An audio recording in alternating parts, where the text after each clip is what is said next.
Guys, how are you all? I hope you all are fine and I welcome you all in this new lesson. तो दोस्तों आज हम इस video में बात करेंगे हैव टू के बारे में।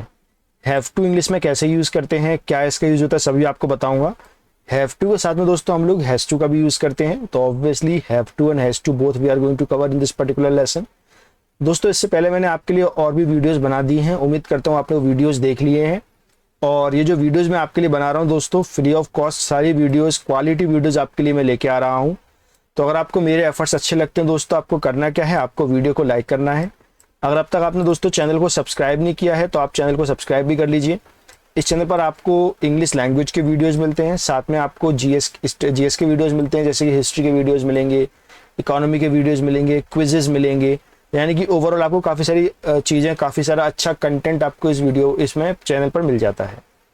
तो चलिए दोस्तों आज की बात करते हैं। आज हम बात करेंगे हैव टू के बारे में। बेसिक से समझते हैं हैव टू क्या होता है और कैसे हम लोग इसका यूज करते हैं। सबसे पहले आप एक बात समझिए, जब भी दोस्तों हम हैव टू की बात करते हैं then we need to understand one thing. Have to basically है क्या? अगर दोस्तों मैं हैव टू की बात करूं तो have to it is nothing but a kind of feeling. ये एक तरीके की फीलिंग है, फीलिंग को बताने के लिए हमारा हैव टू का यूज करते हैं। अब बात आती है, अगर हैव टू फीलिंग है तो आखिर ये कौन सी फीलिंग है? फीलिंग तो बहुत तरीके की होती है, तो याद रखिएगा हैव टू का यूज हम जब करते हैं जब भी हम किसी को अपनी मजबूरी बताना चाहते हैं। Whenever we want to tell someone our compulsion, compulsion मतलब मजबूरी। तो जब भी हम लोग कंपल्सन की बात करेंगे दोस्तों, तो वहां पर हम लोग यूज करते हैं हैव टू का। Just remember this, have to use कब करते हैं? जब भी हम लोग कंपल्सन बात बताना चाहते हैं किसी को, राइट। अब दोस्तों मैं आपको हैव टू बताऊंगा तीन तरीके से। एक मैं आपको बताऊंगा प्रेजेंट में यानी कि डू और डस का यूज करके बताऊंगा। एक मैं आपको बताऊंगा पास्ट में यानी कि डिड के साथ, एक बताऊंगा फ्यूचर में। तो चलिए देखते हैं कैसे सेंटेंस बनते हैं। First of all you need to understand कि किसी को अगर किसी की मजबूरी बतानी है प्रेजेंट में, या आपको अपनी मजबूरी बतानी है, या किसी की मजबूरी पूछनी, तो आप कैसे पूछेंगे? Very simple. देखिए सबसे पहला तरीका याद रखिए, आप बोलेंगे आई हैव टू, उसके बाद first form. Now understand one thing, इसमें जो टू है ये यहां पर कंजंक्शन होता है। तो टू के बाद जब भी कंजंक्शन आता है, जो कि टू एक कंजंक्शन है, और उसके बाद अगर कोई भी वर्क आएगा, कोई भी वर्ब आएगी, तो उसकी आप सिर्फ फर्स्ट फॉर्म यूज करेंगे। तो अगर मान लो मुझे बताना है कि मुझे ये करना पड़ता है, फॉर एग्जाम्पल मुझे सुबह उठना पड़ता है, तो मैं बोलूंगा इस तरीके से, I have to get up early in the morning. अगर यही काम दोस्तों ही को करना पड़ेगा, तो ही की यहां पर हम हैव की जगह हैज कर देंगे, तो it would be he has to get up early in the morning. अगर सी को उठना पड़ता है तो she has to get up early in the morning. मुझे डांस करना पड़ता है, आई हैव टू डांस। और ही को करना पड़ता है, ही हैज टू डांस। यहां पर दोस्तों याद रखिएगा जो हैज है बेसिकली ये कैसे बना, यहां पर देखिए हैज के बनने की कहानी क्या है। सबसे पहले आप ये बात जानते हैं, जब भी थर्ड पर्सन की बात होती है तो हम लोग ऐसे यस लगाते हैं, और अपनी मजबूरी को बताने के लिए I just told you we use have to. तो बेसिकली जब मैं यहाँ पर ही की बात करूंगा तो मैं हैव में एस लगाऊंगा, अगर थर्ड पर्सन आ रहा है तो ये बन जाता है हैव्स, और हैव जैसा कोई वर्ड होता नहीं है, तो it would be has. So what I am trying to say, has is nothing but it is a kind of have which is having S, यानी कि एस लगा हुआ एक हैव है, उसको हम लोग हैज कहते हैं। तो आपको समझ में पॉजिटिव में कैसे बताएंगे, I have to get up early, he has to get up early. और ही मजबूरी बता सकते हैं, जैसे मुझे हिंदी बोलनी पड़ती है, I have to speak Hindi, I have to earn money. He को पैसा कमाना पड़ता है, he has to earn money. Like this you can make the sentence. अब दोस्तों यहां पर आप ध्यान से देख रहे होंगे, यहां पर मैंने हैव टू को हाईलाइट किया हुआ है। अगर मान लो मैं यहां से हैव टू हटा देता हूं, तो आप ध्यान से देखेंगे तो आपको पता चलेगा, you would come to know कि अगर मैं हैव टू को हटा देता हूं तो ये बन जाएगा I action first form, I work plus first form. It means, इसका मतलब बेसिकली ये हुआ, ये प्रेजेंट की बात हो रही है। जैसे आई गो टू टेम्पल, तो अगर आप आई गो टू टेम्पल के बीच में हैव टू लगा देते हैं then definitely you are going to get the feeling of a person. अब दोस्तों अगर आपको मना करना है तो आपको वही आई do not work first form के बीच में आपको हैव टू लगा देना है। जैसे मुझे ये नहीं करना पड़ता, ये मेरी मजबूरी नहीं है, I do not have to get up early in the morning. और ही की बात करेंगे तो he does not have to get up early in the morning. तो दोस्तों इस तरीके से आप सेंटेंस बना सकते हैं। अगर आपको अफर्मेटिव बनाना है तो ऐसे बनाएंगे, थर्ड पर्सन के साथ, यू के साथ ही बना सकते हैं, you have to, you do not have to. Okay, तुम्हें आना पड़ेगा, you have to come, right. You will भी बन जाएगा यहां से, लेकिन प्रेजेंट में ही बोलते हैं इसको। और अगर मुझे बोलना है नहीं आना पड़ेगा, you don't have to come. यहां दोस्तों मैंने आपके लिए कुछ वर्ड्स दिए हैं, सेंटेंस बना के देखते हैं। But before that let's understand कि आखिर किसी से पूछेंगे कैसे। अगर मान लो मुझे आपसे आपकी मजबूरी पूछनी है तो मैं कैसे पूछूंगा, ये तरीका देखिए पूछने का, डू यू हैव टू। जैसे मान लो मुझे पूछना है क्या तुमको झाड़ू लगानी पड़ती है, तो यहां से ब्रूम को मैं लेके आऊंगा और यहां पुट कर दूंगा, सिंपल। तो ये अब मैं आपसे पूछ सकता हूं, do you have to broom. Broom के अलावा do you have to get up early in the morning, do you have to abuse, do you have to earn money, do you have to take water. Like this you can make the sentence. तो अगर मान लो मैंने आपसे पूछा do you have to, तो अब आपका answer आएगा आई हैव टू और I do not have to. Similarly दोस्तों ही के लिए पूछेंगे तो बन जाएगा डज ही हैव टू। याद रखना यहां पर डज आ रहा है तो कुछ लोग सोच रहे होंगे यहां पर हैज आना चाहिए। दोस्तों यहां पर हैज नहीं आएगा, यहां पर हैव ही आएगा, क्योंकि हम लोग ऑलरेडी डज में ईएस लगा चुके हैं, इसलिए हम लोग हैव में एस नहीं लगाएंगे और इसलिए ये हैव हैज नहीं बनेगा। जस्ट रिमेंबर दिस, डज के साथ हमेशा हैव आता है। तो ये बनेगा does he have to broom, he has to broom, he does not have to broom. या फिर से डज आया तो मैं यूज कर रहा हूं हैव। दोस्तों कंसेप्ट समझने की कोशिश करिए। कंसेप्ट अगर आपको समझ में आ जाएंगे then definitely you are going to be a good speaker of English. Concept समझेंगे तभी आपको चीजें क्लियर होंगी, राइट। अब दोस्तों ये तरीका हुआ प्रेजेंट में पूछने का यू से, ये तरीका हुआ किसी थर्ड पर्सन से पूछने का। अब यहां पर आप ही के कोई नाम लगा सकते हैं, जैसे कि Ram. Does Ram have to get up early in the morning, does Ram have to act over smart, Ram has to act over smart, Ram does not have to act over smart.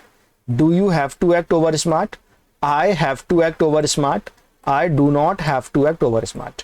अब मेरे साथ साथ रिपीट करिएगा इस बात को। जैसे यहां पर है टेक कंटेमिनेटेड वाटर। कंटेमिनेटेड होता है अशुद्ध, अशुद्ध पानी को पीना, टेक मतलब पीना। तो कैसे बनाएंगे सोच के देखिए, मेरे पीछे पीछे बोलिएगा, do you have to take contaminated water, बोल के बताइए। Do you have to take contaminated water, I have to take contaminated water, I do not have to take contaminated water. Like this you can make the sentences. Same goes with third person also. यहां पर कैसे बनाएंगे, does he have to take contaminated water, he has to take contaminated water, he does not have to take contaminated water. तो दोस्तों उम्मीद करता हूं आपको डू और डज के साथ हैव टू का यूज समझ में आया होगा, किस तरह से आप प्रेजेंट में अपनी मजबूरी, अपनी कंपल्सन को बता सकते हैं। अब दोस्तों बात करते हैं पास्ट में। पास्ट में वेरी सिंपल, कुछ भी नहीं करना। यहां पर जो आपने डू लगाया है यहां पर अपडेट कर देंगे, यहां आपने जो डज लगाया यहां पर भी अपडेट कर देंगे। और क्योंकि हैव टू आ रहा है तो हैव टू की सेकंड फॉर्म होती है हैड टू। क्या होती है, हैड टू। तो सेंटेंस बनाते हैं, आपको समझ में अपने आप आ जाएगा। जैसे मान लो मुझे पूछना है क्या तुम्हें ये करना पड़ा था। फॉर एग्जाम्पल फाइट, क्या तुमको फाइट करनी पड़ी थी, तो कैसे बनेगा, बनाइए देखिए। Did you have to fight, now compare. Do you have to fight present हुआ, क्या तुम्हें फाइट करनी पड़ती है। डिड यू हैव टू फाइट मतलब क्या तुम्हें फाइट करनी पड़ी थी। तो इसका आंसर आएगा, देखिए डिड आ रहा है तो यहां पर हैव यूज कर रहा हूं, क्योंकि डिड के साथ हमेशा फर्स्ट फॉर्म आती है और हैव टू के बाद तो फर्स्ट फॉर्म आती ही आती है एक्शन की। तो did you have to fight, मुझे करनी पड़ी थी, I had to fight. What I have done here, I have put second form of have, that is had to. मुझे ये करना पड़ा था, I had to do this. मुझे बात करनी पड़ी थी, आई हैड टू टॉक। मुझे फाइट करनी पड़ी थी, आई हैड टू फाइट। और मना करेंगे तो I did not have to fight. Again if I am using did here, I will have to use have which is the first form, right. Do not use second form here, ऐसे नहीं बोलना है आपको। Did you had to ये गलत हो जाएगा और I did not had to ये भी गलत हो जाएगा। डिड के साथ हमेशा हैव टू आएगा। अगर हाँ डिड नहीं आ रहा है तो आपको हैड टू लगाना पड़ेगा। I hope this concept is clear to you. तो सेंटेंस और बना के देखते हैं। जैसे क्या तुम्हें लेडी फिंगर खानी पड़ी थी, लेडी फिंगर होती है भिंडी। Did you have to take lady finger, I had to take lady finger, I did not have to take lady finger. यही बात दोस्तों ही के लिए सेम होगी, ही के लिए रूल सेम रहेगा पास्ट में। Did he have to pretend, pretend मतलब होता है दोस्तों टालना, इधर से उधर नखरे करना, बातों को टालना, प्रिटेंड। तो did he have to pretend, he had to pretend, he did not have to pretend. दोस्तों ये एक्शन आप डू और डज के साथ भी बना सकते हैं, do you have to fight, does he have to fight, he has to fight, he does not have to fight. So I hope guys कि आपको डू डज क्लियर है और डिड भी आपको क्लियर है। अब बात कर दोस्तों फ्यूचर के बारे में। आखिर अपनी मजबूरी को फ्यूचर में कैसे बताते हैं प्रेजेंट और पास्ट के बाद। देखिए फ्यूचर के लिए सिंपल विल का आपको यूज करना है, मुझे ये करना पड़ेगा, I will have to do this. मना करेंगे I will not have to do this. Will not को दोस्तों शॉर्ट में आप वोंट भी लिख सकते हैं, मैंने आपको शायद ये बताया था कि शॉर्ट फॉर्म बेसिकली कैसे कैसे आप लोग बना सकते हैं। तो विल नॉट को आप शॉर्ट में वोंट लिख सकते हैं, WONT।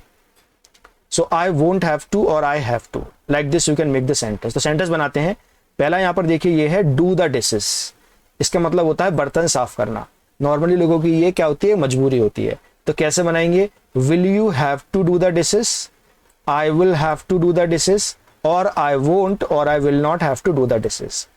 ओके, जैसे मुझे आपसे पूछना है क्या तुम्हें बर्तन साफ करने पड़ेंगे अभी जाकर, फ्यूचर की बात हो रही है, तो will you have to do the dishes. He के लिए बनाएंगे दोस्तों, will he have to do the dishes, he will have to do the dishes, he will not have to do the dishes. Like this you can make the sentences. जैसे मुझे आपसे पूछना है क्या तुमको स्टडी करनी पड़ेगी रात में, will you have to study, exams are approaching, so will you have to study, I will have to study, I will not have to study. Will you have to get up early in the morning, will he have to get up early in the morning, he will have to get up early in the morning, or he will not have to get up early in the morning. तो दोस्तों इतने simple तरीके से आपने have to cover कर लिया, do does के साथ, डिड के साथ पूछना सीख लिया, मना करना सीख लिया और अफर्मेटिव में आंसर देना सीख लिए। तो दोस्तों उम्मीद करता हूं आपको सारी बातें समझ में आई होंगी। अब देखिए यहां पर मैंने आपके लिए कुछ वर्ड्स दिए हैं, जैसे यहां पर है take bitter gourd. Bitter gourd होता है करेला। तो अगर मुझे आपको प्रेजेंट में पूछना है, कैसे पूछेंगे, पूछ के देखिए, थोड़ा सोचिए। अगर आप बना पा रहे हैं दोस्तों तो आप बिल्कुल सही बना रहे हैं। Do you have to take bitter gourd, past में हो जाएगा did you have to take bitter gourd, और फ्यूचर में हो जाएगा will you have to take bitter gourd, और अकॉर्डिंगली उसका आप आंसर भी दे सकते हैं। अब दोस्तों इन वर्ड्स को और हैव टू को आप यूज करिए अपनी लैंग्वेज में।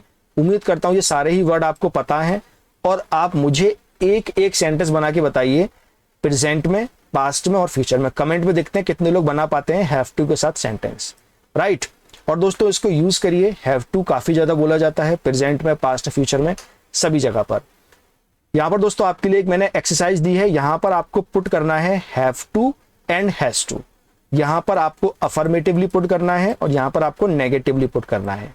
इस एक्सरसाइज को करिए, देखते हैं कितने लोग इसको कर पाते हैं और हैव टू को कॉन्फिडेंटली बोलिए। So guys that's all about this video, that's all about have to. उम्मीद करता हूं आपको वीडियो अच्छा लगा होगा, समझ में आया होगा, और इसको यूज करना स्टार्ट कर दीजिए। और दोस्तों अगर आपको वीडियो अच्छा लगा तो आप वीडियो को लाइक कर दीजिए, और चैनल को अगर अब तक आपने सब्सक्राइब नहीं किया है तो सब्सक्राइब कर लीजिए ऐसे ही वीडियोस के लिए। That's all, thank you so much, take care.